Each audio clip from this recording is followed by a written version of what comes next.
Sex, porn, love addiction is all about self soothing to manage your emotions. It got set up back in the childhood development years. It's just not about sex, it's not about porn. It's all about the repeated use has set up the physiology to crave those dopamine, serotonin, oxytocin, self manufactured drugs in the body. It's impacting women, men, children aged 10 to 75 across all the age ranges, the sexes, the cultures, the professions.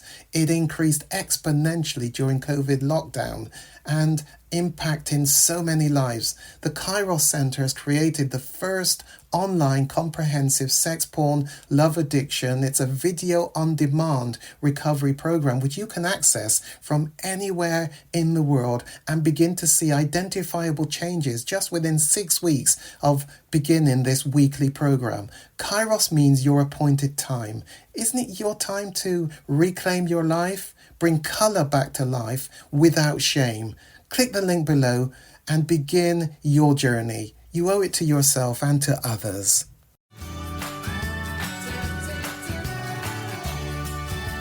So as I said, I do have a lot of questions, but I want to start with something really basic. How would you define the difference between sex addiction and love addiction? The difference is very much the love addiction is all about trying to get attention and getting a sense of feeling wanted, even if it's paid for. It has its roots, it pretty much always has its roots, Marci, back in childhood development and something that isn't done well enough, and it's called attachment issues.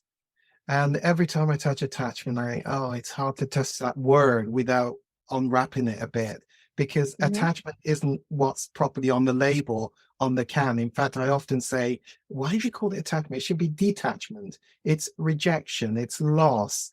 It's something that this clever man called John Bowlby back in the 1940s identified, which is in the early years of a child's development, the child needs a bonding with at least one significant other, and typically it's going to be a mother, but it also needs to be a father. And it's something that disrupts that bonding, whether it's postnatal depression, it's incubator upon birth, it's a mother that really just didn't particularly want the child, absentee because of maybe even drugs, maybe prison, but something means the child doesn't have what I call the lighthouse, the reference point for growing up and developing, and it's just not done good enough. It's not a criticism so much of a parent, it's that the bonding isn't done well enough. You can understand adoption, fostering, you can understand being sent to boarding school, those things that create a separation, and it creates this deficit, this I call it a black hole, to be honest, where the bonding isn't done early enough, soon enough, well enough, good enough. So later in life, it goes on to impact how the now developing child into the adult does their adult relationships. So what has this got to do with childhood? It's got everything to do with childhood as to how the adult now goes on. So the adult is now trying to fix the deficit of getting a sense of being wanted, but I call it a push me, pull you. I want somebody close to me that really owns me and loves me.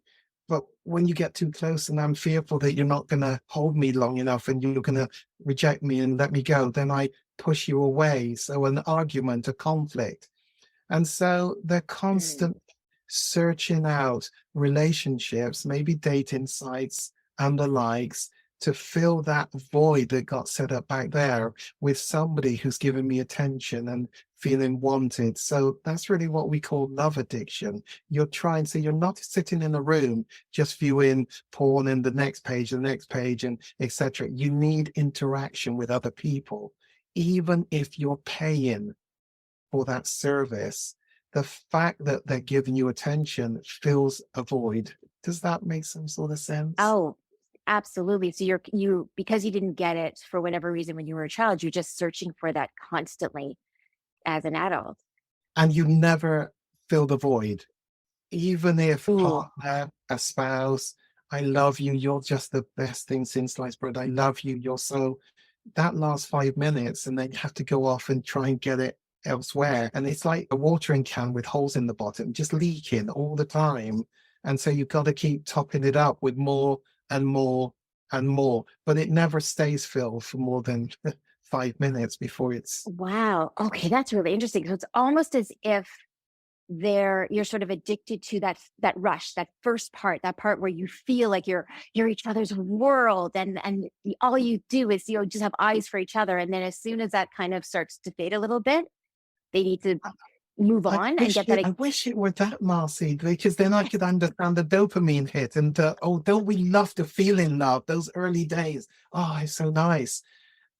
Not really. It's actually the attention that Okay. when I contact you and you say yes, and we set up the appointment and I'm on my way, the heart is pumping, the dopamine is going. And when you turn up, the sex is a wet squid. I often say it's an anticlimax. It's what was all that about? It's the chase, it's the anticipation, which is the best part. That's where you're getting your dopamine serotonin fix. But it's all about the interaction with the person, more so than actually even the dopamine rush. The fact that you give me attention, you want my time, you want me, even if I'm paying for it, gives me a sense of being wanted. But it's But a you're saying that false. even if you're in a relationship, even if somebody is giving you as much of their Oh, attention as they get, it's still not enough. Okay, so that's different than somebody who from somebody who's desperate to find love, because same thing, sometimes they feel like they never got enough of it. And so, because I know people who go from relationship to relationship because they want so desperately to be in a relationship because they're so afraid of being alone that they will try everything they can to make a relationship work, even if they know it's unhealthy, even if they're not happy. They're so desperate to make that other person happy so yeah. that they don't leave, that they will do everything they can. And then if that person does leave, then they just move on to the next person. But that It's sounds not. different.